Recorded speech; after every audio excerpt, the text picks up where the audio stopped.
finalement, quand je regarde bien, hier soir j'étais épuisé, j'avais fait une vidéo introductive pour essayer que Philippe Comte quitte son armure de militant rhétoricien.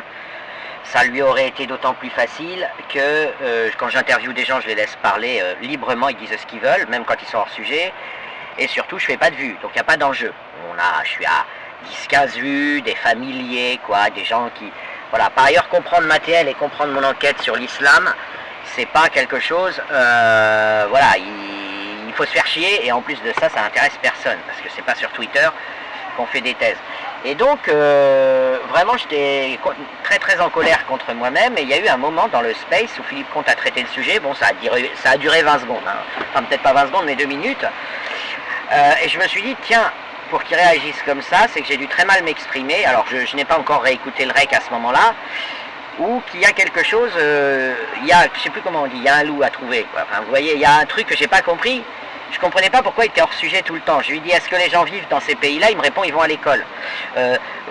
J'avais introduit le sujet, il n'a fait que parler de géopolitique, de barbouzerie, de services secrets mondiaux. Apparemment, il n'est même pas au courant que tous les dirigeants de, je dis bien tous les pays du monde, se téléphonent, s'entendent, organisent les guerres, etc. Il n'a pas l'air au courant. Voilà. Bah, lui, c'est l'Occident. Et puis tous les autres seraient des innocents victimes de l'Occident, si je caricature. Évidemment, la réalité, c'est pas du tout ça. La réalité, c'est, vous avez plusieurs dimensions.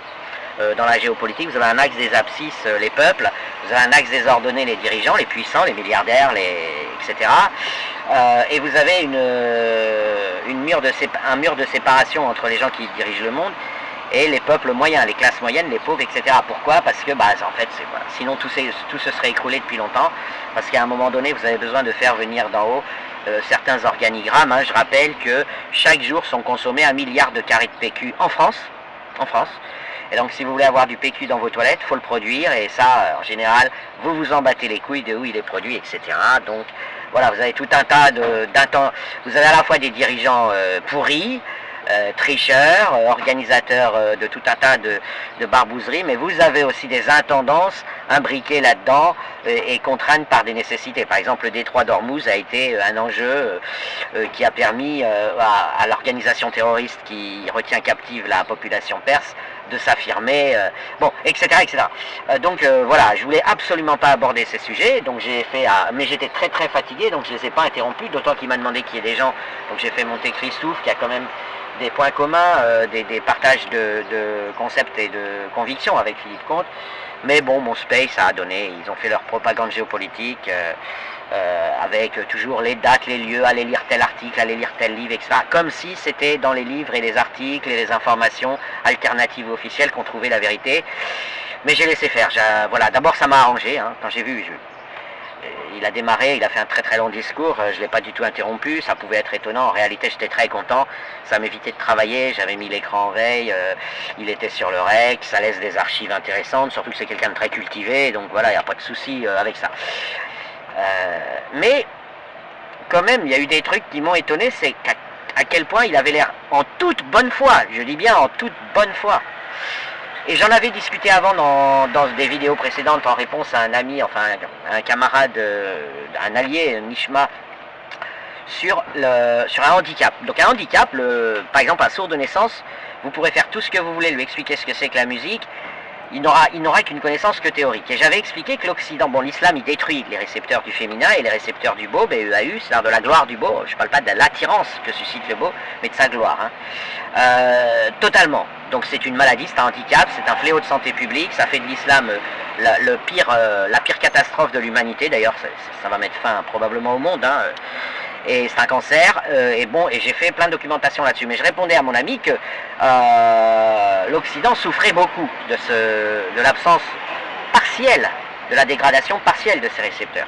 Sauf qu'au préalable, il y a 2 ans, quelque chose comme ça, j'avais interviewé Philippe Comte, et le sujet, on l'avait abordé, le sujet du libertinage, etc. Il était complètement pour le libertinage et tout. Il semblait avoir d'autres, il est marxiste, stalinien, voilà, on connaît ses positions, mais je le voyais uniquement sous l'angle économique. Et pour moi, il n'avait pas les problèmes qu'ont beaucoup de gens, les puritains, les tout ça, enfin toute la merde qu'on croise partout. Pour moi, c'était pas un adepte de Patrick Buisson, quoi. Voilà, pour faire simple, parce que j'ai une vidéo sous la main où on voit ce pervers faire semblant d'être puritain. Vous voyez, Et ça, tout le monde le sait en Occident. Enfin, beaucoup de gens le savent, évidemment, dans les milieux bourgeois, puisque les pauvres n'ont pas le temps de vivre et de réfléchir. Et ça, c'est désolant, mais c'est la vie. Mais bon, tous les gens qui ont le temps de vivre, de se distraire, de s'amuser, de profiter de la vie, et qui ont aussi le temps de cogiter, réfléchir, d'avoir une vie spirituelle, etc., ils ne se font pas avoir. Quand vous entendez un mec faire le puritain, vous savez que c'est un gros dégueulasse. Et un pornographe, et bref. Et hier, quand j'ai, à la 3e ou 4e essai, obtenu une réponse de Philippe Comte, elle n'a duré que quelques minutes, et il a utilisé des mots compliqués. Et donc moi, je suis inculte, je ne comprends pas. Il dit c'est la licence, là, alors, débauche, je comprends, décadence, je comprends. Et c'est en demandant à Grog ce matin que j'ai eu une révélation. Philippe Comte est puritain. Bon, ok, très bien, on s'en fout, Philippe Comte, c'est un arrobase. Mais, je m'en suis énormément voulu, parce que j'avais fait l'erreur de le considérer comme saint, S-A-I-N, hein, pas sans le T. D'autant qu'il avait expliqué que tout le monde est bi, donc il semblait avoir compris des choses. Quand il avait parlé du LGBTisme, je suis aligné avec lui là-dessus. Le T, c'est une catastrophe mondiale, et le B, c'est un non-événement. Et donc il disait, on a rattaché, et puis le LG, c'est la vie privée des gens, on n'a pas à s'en occuper. Donc il avait rattaché le T au B, et je le suis tout à fait, disant que, en fait, on vendait le T dans le B. Le B, c'est bisexuel, hein, bisexuel, excusez-moi, mais les gens strictement hétérosexuels sont très très rares. Maintenant, les gens complètement assumés bisexuels sont aussi une catégorie assez rare, hein, c'est pas. Mais il semblait avoir une connaissance, et donc moi je le voyais comme quelqu'un de plutôt sain et saïen, ça, quelqu'un qui cache pas sous le tapis toute la merde en disant venez chez moi, c'est propre, quoi. Et là, il m'a littéralement ouvert les yeux sur ce qu'il est, et en même temps, ça me permet de faire cette vidéo assez longue parce que je vais reprendre tout complètement.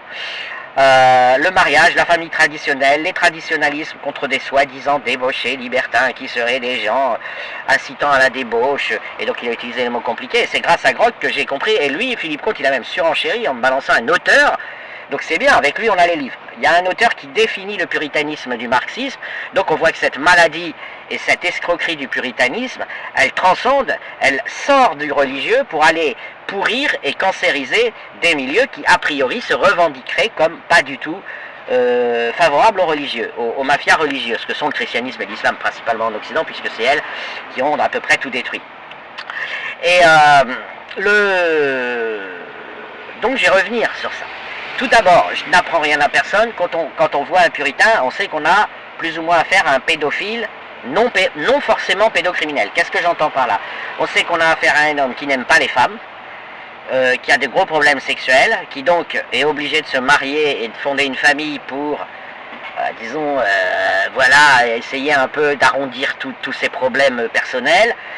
Ça va être tout pourri, il va avoir des enfants, il va tromper ou pas sa femme selon qu'il aura du succès ou pas, sa femme va être malheureuse, elle va se faire violence pour rester avec lui va se faire violence pour rester avec elle, on connaît tout ça par cœur, et ça donne des catastrophes psychologiques que l'Occident résout avec des psychiatres, avec de la chimie parfois, en ayant une énorme offre sur le marché d'antidépresseurs, de tout, enfin bref. On a un vrai fait que tout le monde connaît. On sait très bien que celui qui arrive à trouver qui en regardant une vidéo TikTok ou en regardant le film Léon trouve ça louche parce qu'il y a une petite fille et Léon, joué par Jean Reno, on sait qu'ils sont malades, on sait qu'ils sont pédophiles. Or, souvent, ces gens-là se présentent comme combattant la décadence, le libertinage et la pédophilie. Voilà. Le tableau, il est connu, donc je ne vais pas le détailler. Maintenant, je vais réexpliquer comment ça se passe dans la mécanique des gens. Et ça va être long, hein, mais désolé, je peux pas. Là, voilà, la sexualité, ça se fait à deux, ok? Deux forces égales en présence. Vous voulez du sport, vous voulez que ça bouge, vous voulez que ce soit puissant, fantasmant, fort. Ça, c'est la sexualité saine, c'est-à-dire pas la sexualité reproductrice, je ne sais quoi. On n'est pas dans l'utilitarisme, là. Je veux dire, l'appréhension même de la sexualité, c'est un truc qui se fait à deux, voire à trois, à quatre, mais bon, en tout cas, à minima, à deux. Vous ne pouvez pas être tout seul. La maladie pédophile, ce sont des gens qui, en réalité, sont des monstres quand ils passent à l'acte, des recels de monstres quand ils téléchargent des vidéos où d'autres sont passés à l'acte, et eux, ils se branlent dessus. Mais surtout, la réalité, c'est que ce sont des gens qui sont seuls dans leur sexualité et qui, a priori, n'ont pas réalisé que ils se masturbent, en fait. Voilà. Et quand ils capturent des enfants, qui les violent et qui les tuent, ils se masturbent aussi. Alors, certes, la monstruosité, c'est de capturer l'enfant, c'est pas la masturbation. Je suis pas en train de déplacer le problème, hein. La monstruosité du pédocriminel et du pédophile, c'est ce qu'il fait, c'est son acte qui fait souffrir autrui, mais il est important de comprendre que c'est une masturbation, il est seul. C'est-à-dire qu'il n'a pas de partenaire, le partenaire n'est ni consentant, c'est une victime, et souvent c'est une personne faible. Et donc c'est de la masturbation. Or, il y a une grande maladie dans le monde, des mâles, des gens de sexe masculin, c'est que ils sont tous un peu, tous les traditionalistes, les puritains, les Patrick Buisson et compagnie, enfin tous les traditionalistes, ils sont tous un peu pédophiles. Mais je vais leur rendre hommage, enfin je vais pas leur rendre hommage pour ça, mais je vais les défendre. Ils ne passent pas à l'acte. Mais pour supporter la vie, ils ont besoin de développer des concepts dans lesquels, à l'instar de ce que je viens de raconter, ils continueraient d'être tout seuls. Et la femme, l'épouse, la mère de leurs enfants ainsi que leurs éventuelles maîtresses sont des poupées gonflables. Ils ne parviennent pas à être deux. Ils ne vont pas à la rencontre de l'autre et en particulier à la rencontre du féminin. Alors, en islam, c'est une maladie qui est bien carrée parce qu'ils sont tout simplement handicapés, ils ne voient pas le féminin, donc l'affaire est réglée, faut de la chirurgie, il faut reconstruire, bref, c'est de la fiction que je suis en train de faire là. Tu ne reconstruis pas cet organe, on ne sait même pas où il est. Mais ils n'ont pas les récepteurs du féminin, j'en ai déjà parlé, mais en christianisme et en Occident cancérisé partiellement seulement, par son passé, par toute sa putridité, ce handicap existe encore partiellement. Et donc on a des hommes homosexuels, en fait, tous les traditionalistes que vous voulez, que vous voyez là, qui sont pour la famille traditionnelle, tout ça, ils sont homosexuels bien souvent, ils n'aiment pas la femme, ils l'aiment un peu, ils s'excitent avec elle, ils peuvent construire un truc, une famille, mais ce sera des contraintes pour eux. C'est pour ça que vous avez, pour le meilleur, ce qui compte pas, pour le meilleur, personne n'a besoin d'être aidé à aller vers des choses qui sont pour le meilleur, mais c'est et pour le pire. Je ne sais pas si vous vous rendez compte de la dinguerie, et pour le pire. Vous voyez ce que le christianisme a inventé, c'est enfin, ce que la culture occidentale a inventé dans le côté traditionnel, c'est le et pour le pire, tu resteras. Si tu n'aimes plus quelqu'un, tu restes avec, enfin, toute la... Vous avez une importation de déchetterie immédiate qu'on voit tout de suite dans les concepts. Tu ne peux pas t'en aller. Ok, c'est la condamnation du divorce de bourgeois, en quelque sorte. Bon, mais pourquoi ils ont construit cette théorie? Parce qu'ils sont seuls. Et donc, la femme est une poupée gonflable, ils se masturbent, ils sont malades sexuellement. Et quand ils fantasment, quand ils idolâtrent, sans le dire parfois, parce que leur religion, bref, ils idolâtrent des hommes, ils aiment les hommes, ils tombent amoureux des hommes. Ok, d'où le succès du foot, etc., où vous voyez des hommes tomber amoureux d'autres hommes. C'est une maladie, hein, c'est de l'homosexualité, tout simplement. Et en islam, ils assument qu'ils sont homosexuels, il y a le MMA, il y a les luttes au sol, il y a la lutte à l'huile en Turquie, il y a les aveux, enfin bon, on a toutes les statistiques, et il y a même un livre qui a été écrit là-dessus, sur l'homosexualité du musulman. Elle est en quelque sorte elle est à la fois doctrinale et littéralement inscrite dans leur mécanique et dans leur paradigme, dans leur libido, et donc la femme pour eux ça ne peut être que leur sœur, la mère de leurs enfants, et ça s'arrête là. Il n'y a pas de femme dans l'histoire d'un musulman, à part la mère de ses enfants et sa sœur, c'est-à-dire des femmes qui n'existent pas. Et en fait, ça existe aussi en Occident, ok? Donc jusque là, j'espère m'être bien fait comprendre. On a cette solitude du malade, qui éprouvent le besoin, alors il y en a, c'est des sauvages, c'est des prédateurs, ils ne se préoccupent pas d'institutions et de politique, ils vont violer, et puis ils passent leur chemin, etc., jusqu'à être attrapés et mis hors d'état de nuire. Mais vous en avez d'autres, ils ont besoin, bon, ils agissent pas trop, voilà, ils capturent une femme, ils se marient avec, et ensuite ils vont militer pour les bienfaits du mariage, etc., ce qui n'a strictement aucun sens, parce que ça n'a aucun sens de militer pour un concept, alors même que ton militantisme est un aveu, en quelque sorte, est une autocontradiction. C'est-à-dire quoi? C'est-à-dire que tu restes avec une personne que tu n'aimes plus, et tu fais l'effort de quand même simuler, vous voyez? Donc le concept de mariage, il est en soi un échec, un ratage complet, mais y compris même de l'aveu de ceux qui vont le défendre, le concept de famille, de mariage, etc. C'est-à-dire qu'on a des gens qui disent, à partir du moment où vous faites des enfants, vous êtes responsable. Et là, il n'y a pas de souci, c'est normal. Ils n'ont pas demandé à venir au monde, tu les fais venir au monde. D'une certaine manière, l'enfant est victime de tes caprices. Tu as fait des enfants, l'enfant est une victime. Donc tu vas devoir assumer. Là, il n'y a pas de souci. Donc la parentalité est un concept correct. Ok? Tu demandes à des parents de préparer leurs enfants à la vie terrestre et de ne pas déconner. Et puis, il y a plein de moyens pour faire ça. Mais là, le traditionnalisme, il cache ça. Ce qu'il veut, c'est obtenir effectivement, in fine, un résultat sociétal et politique. Mais il a besoin de dire, oui, non, mais tu vas rester avec ta femme, l'adultère est interdit, enfin, tous les trucs pourris qu'on a dans les injonctions. Pourquoi? Parce que, en réalité, on a l'impression qu'ils défendent quelque chose, en réalité, ils ne l'ont pas dans leur vie, ils ne le voient pas, ils n'aiment pas leur épouse, ils n'aiment pas leur mari quand c'est des femmes qu'ils défendent, etc. Donc ils sont obligés de faire semblant. Et pour se motiver pour faire semblant, eh ben, ils inventent un carcan, si vous voulez, moral. Et donc ils salissent l'amour, ils détruisent l'amour. C'est-à-dire que, d'une certaine manière, l'amour serait quelque chose de secondaire, ce qui compterait, c'est la paix des ménages, une politique qui fonctionne, la production, l'industrie. Et c'est là où c'est étonnant, parce que le marxisme, effectivement, il y a une grosse partie du marxisme qui va exactement dans le même sens mafieux, de salir l'amour avec du religieux et de l'obligatif, de l'obligation, si vous voulez, des injonctions. Non, or, les gens, c'est intuitif, que ce soit l'amour ou la sexualité, vous n'allez pas... Ils sont intouchables. Pourquoi? Parce que si vous appelez ça une obligation, de toute façon, ce sera une corvée. Je veux dire, vous pourrez faire tout ce que vous voulez, et plus vous allez forcer les gens, plus ils le feront avec dégoût, et plus ça se verra dans la société. Et il se trouve que tout le monde le sait, ça se voit. Hein. Des gens qui s'aiment, vous ne en croisez pas tous les matins au petit déjeuner, quand ils sont depuis longtemps ensemble. Et donc, vous voyez un côté raté de tout ça. Alors évidemment, eux, ils mènent des campagnes, ah ouais, les 68 tard, la révolution de 1789, tout ça, c'est de la propagande libertine, qui a tout détruit. Non, non, non, tout ça, c'est eux qui font de la propagande pour essayer de justifier que tu vas devoir rester avec une personne que tu n'aimes plus, et j'insiste bien, même si tu n'as pas d'enfant. Ok, parce que si tu as des enfants, tout se comprend, c'est la parentalité, c'est pas les épousailles, c'est pas le caractère époux qui compte, c'est la parentalité. Donc on doit protéger les enfants, et donc il faut faire... On a des obligations, ou alors vous ne faites pas d'enfants, d'accord? Mais évidemment, ils ne veulent pas de ça. Ils ne veulent pas que soient justifiées des obligations pour des parents par le fait qu'ils doivent quelque chose à leurs enfants. C'est même des gens qui vont dénoncer l'enfant roi, etc. Parce que moi aussi, je pense que... Mais moi, ça va être pour des raisons purement pratiques.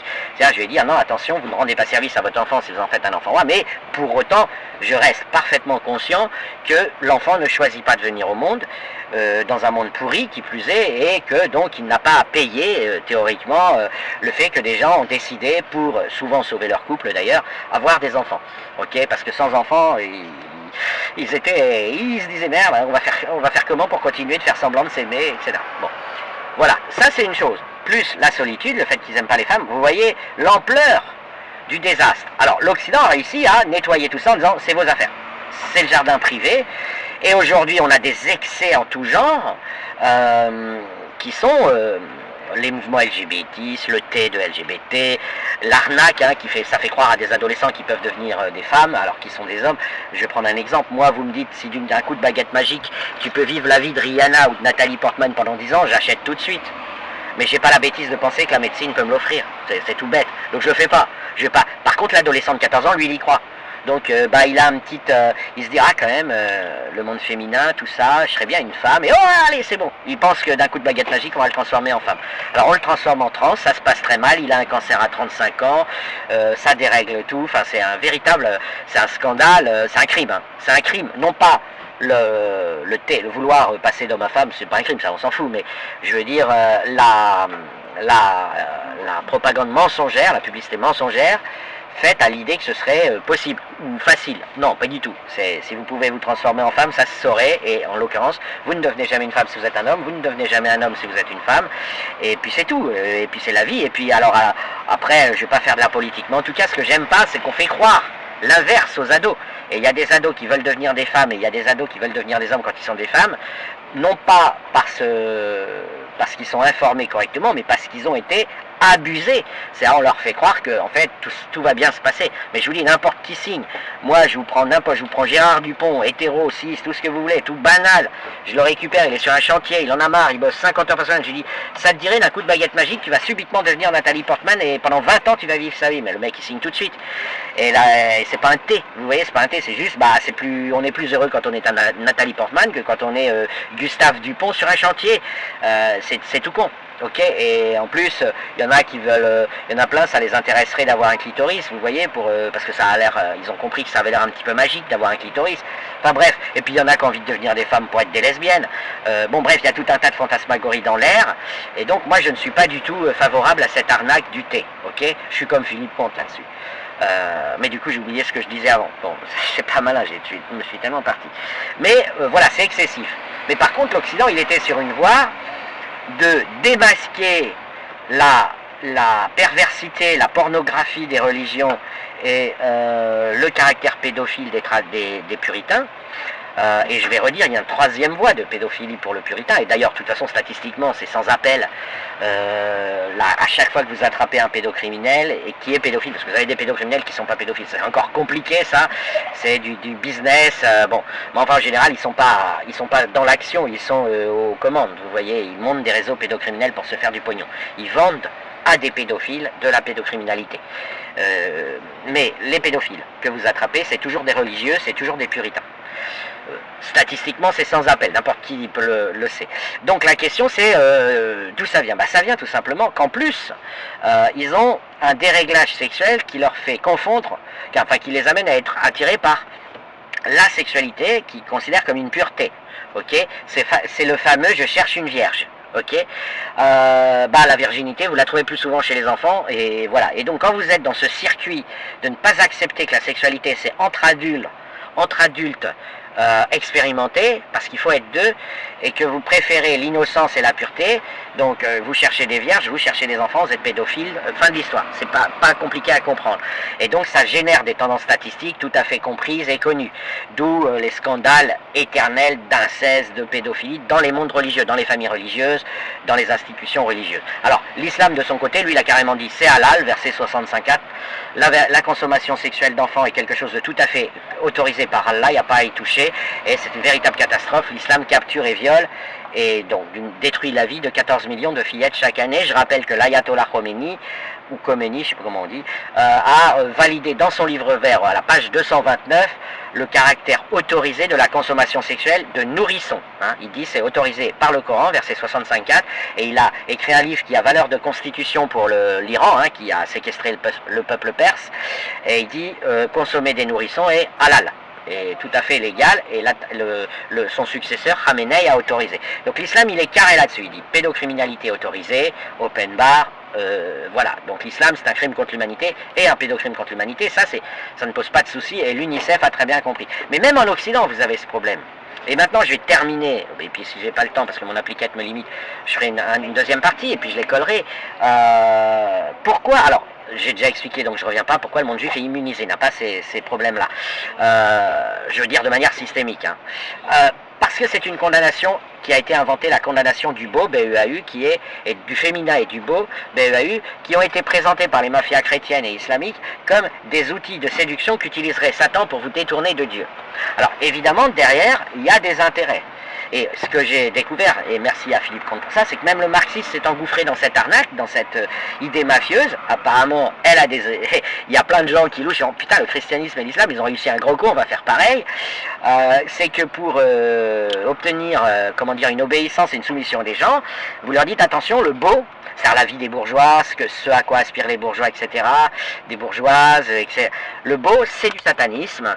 Aimer le beau, vouer un culte au beau, et donc au coup de foudre, parce que je rappelle, le coup de foudre, c'est voir Dieu pendant l'espace de quelques secondes, dans le visage qui vous foudroie, de la fille qui est en face de vous, que vous croisez, vous avez un coup de foudre, vous voyez Dieu. Donc évidemment, vous imaginez, l'islam et le christianisme, ça leur plaît pas du tout, donc ils condamnent ça.